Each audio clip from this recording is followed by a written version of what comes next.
देखिए, जनसभा के माध्यम से तो हमने बोला है कि हमारी जितनी भी अभी मैनिफेस्टो थे और जो भी हमारी प्लानिंग थी, जो हमारा डेवलपमेंट प्लान जो बना हुआ है, एक बार अगर आवाम ने हम पे भरोसा करके बहुमत से एक बार हमको मंत्रालय पहुंचा दिया तो मैं आवाम से जो गारंटी देता हूँ, और ये हर कॉर्नर मीटिंग और सभा में हम बोल रहे कि हम आपको गारंटी देते हैं कि आप तो क्या, आपके आने वाली नस्लें भी कभी ना होंगी, बारिश नहीं होगी। एसडीपीआई को लेकर कहा जा रहा है कि मुसलमानों के मतों के विभाजित करने के लिए एसडीपीआई खड़ी है।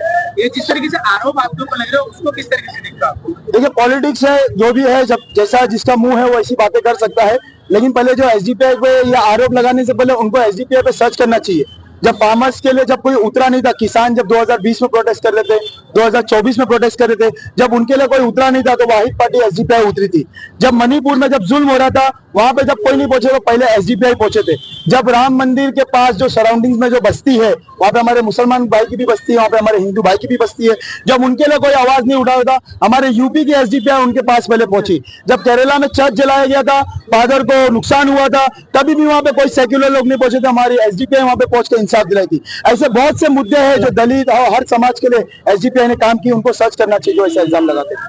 एक थ्रेट कॉल भी जो है वो मामला सामने आया, थ्रेट कॉल आपको आया था। हाँ, वो एक्चुअली थ्रेट कॉल तो क्या था कि वो सामने वाला कौन बंदा था वो तो पता नहीं है, लेकिन हमने वो हमारे कैडर्स लोग ने जाके कंप्लेंट किए थे। वो खाली पूछे कि तुम इलेक्शन क्यों लड़ रहे हो, तो बोला भाई तो कॉन्स्टिट्यूशन है, हर एक को इजाजत है इलेक्शन लड़ने की। और हमने पूछा कि आप कौन हो, तो कभी पुलिस वाला बन के बात करता है, लेकिन उसका जो डीपी हमने चेक किया था उसमें सावरकर का फोटो था, वो कहीं ना कहीं आरएसएस वाला था। तो उसने बाद इतनी सी बात किया, फिर हमने ज्यादा बात नहीं की और हमने सीधा कंप्लेंट लिखा था। आपको क्या लगता है मुंडा के कौन से अहम मुद्दे हैं जो जनता तक आप पहुंचाने में समर्थ रह चुके हैं, इसके वजह से जनता का आपको साथ है? देखिए, जनता का जो मुद्दा है, जो आज तक जो जनता जो चीज के लिए तरस रही है, अच्छे एजुकेशन, अच्छी स्कूलें, university, job, employment, train, bus depot, hospital, drugs यहाँ से फ्री करना है, ये सब मुद्दे पे हमारा ब्लू प्रिंट ऑलरेडी बना हुआ है। सिर्फ हमको जाके मंत्रालय में इम्प्लीमेंट करना है। हमको ज्यादा उसके लिए मेहनत करने की जरूरत नहीं है कि हम मंत्रालय जाएंगे, 6 महीना ऐसी की हवा खाएंगे, फिर हमारा प्लानिंग करेंगे।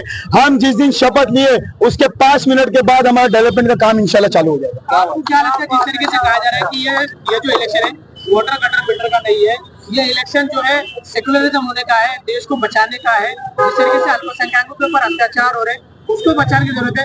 आप अनेक वर्षों से संघर्ष कर रहे हो एसडीपीआई के माध्यम से, अनेक अल्पसंख्यकों के खिलाफ आवाज उठाए, आपको लगता है कि इस चुनाव में सारी चीजों का आना बहुत जरूरी था? सबसे पहली बात तो देखो, अल्पसंख्या हमको वर्ड बंद करना चाहिए, क्योंकि आप लोगों को क्या शर्म आती है लोगों को बात करने, लीडर्स लोग को, ये मुस्लिम समाज का है, दलित समाज का है, क्रिश्चियन समाज का है, ये अल्पसंख्या क्या है?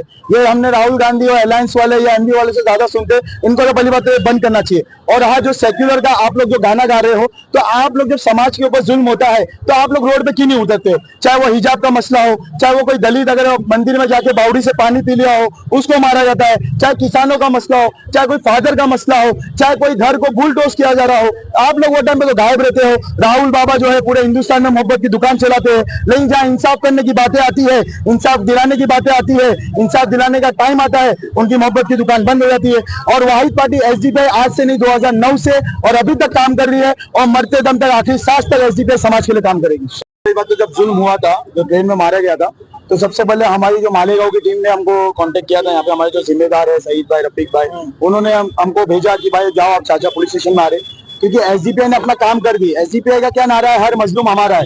हमने हमारा काम कर दिया, चाचा के जो भी एफआईआर थी हमने दाखिल की, और जो हमारे एडवोकेट थे वो कोर्ट में केस लड़ रहे थे, अपना कोर्ट का जो केस है वो छोड़ के आगे चाचा की मदद किए। चाचा को मेडिकल तक नहीं भेजे थे, वो हमने चाचा को मेडिकल भेजे। फिर कलवा से हमने उनको साइन में एडमिट करवाया, ये प्रूफ है। और चाचा अभी जो मुमरा आए सबसे पहले अल्हम्दुलिल्लाह हमसे मिलके भी गए, तो वो एक मोहब्बत है। बाकी ये शोशा आप चाचा से भी खुद पूछ सकते हैं, जितने भी पॉलिटिशियंस वहाँ गए थे हॉस्पिटल में, साइन हॉस्पिटल में, चाहे अबू हाशिम, जितेंद्र अवार्ड, जो भी गए थे वहाँ पे, बाबा सिद्दीकी मरहूम जो भी गए थे, उन्होंने सब अपना फोटो खींचा है। ये हमारे जो बड़े लीडर्स है अल्हम्दुलिल्लाह, सईद भाई, रफीक भाई, ये जाने के बाद भी हम भी खुद गए थे, लेकिन एक हमारा फोटो नहीं दिखाएगा। एक गरीब पहले से ही दुख में, उसके ऊपर फोटो शूट हम क्या करें? ये बहुत गंदी सियासत है। यही गंदी सियासत को खत्म करने के लिए एसडीपीआई आई है। चाचा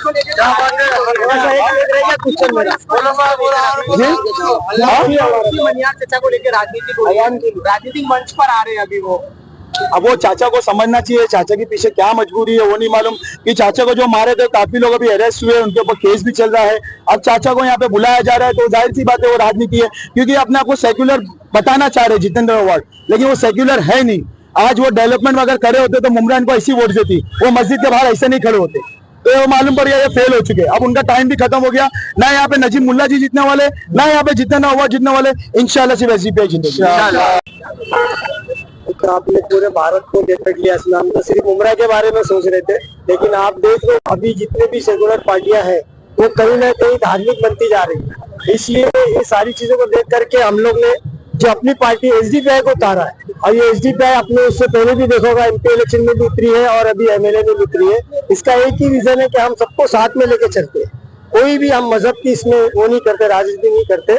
तो हमारी पार्टी एक विजन के उस पर चल रही है, निशान पे चल रही है, और हमारे पास एक ब्लूप्रिंट है किस तरह से चलाना, और हम अच्छी तरह से संविधानिक तरीके से हम उसको चलाना जानते हैं। तो हमारे पास एक पूरा प्लान है और हमारे पास कैडर है, हमारी पार्टी कैडर बेस्ड पार्टी है जो अच्छी तरह से इसको हम सब वो करेंगे, संविधान तरीके से अमल करेंगे इंशाल्लाह। पहले ट्रेन के अंदर एक बुजुर्ग को मारा जाता है, उसके पीछे सबसे पहले एसडीपीआई खड़ी होती है जी, पुलिस चौकी लेके आती है। अब लेके उसको लेके राजनीति हो रही है। लोग कह रहे कि हम गए थे, नेता कह रहे कि हम पहले लेके गए। क्या सच्चाई है उस बारे में? ये चीज जो अपना सामने जो कैमरे में आया है, सबसे पहले जो हमारे सरफराज भाई वहाँ पहुंचे थे, जिस वक्त मालूम पड़ा था तो मुझको फोन आया तो मैंने बोला आउट ऑफ में हूँ, सरफराज भाई आप जाइए। तो ये सबसे पहले शख्स है जो उस जगह जाने वाले थे, और कोई भी मीडिया को नहीं बुलाया था, ना किसी वो करा था, लेकिन उनको पूरा लेकर के उनके मेडिकल कराया और उसके ऊपर आधार करने के लिए गए थे।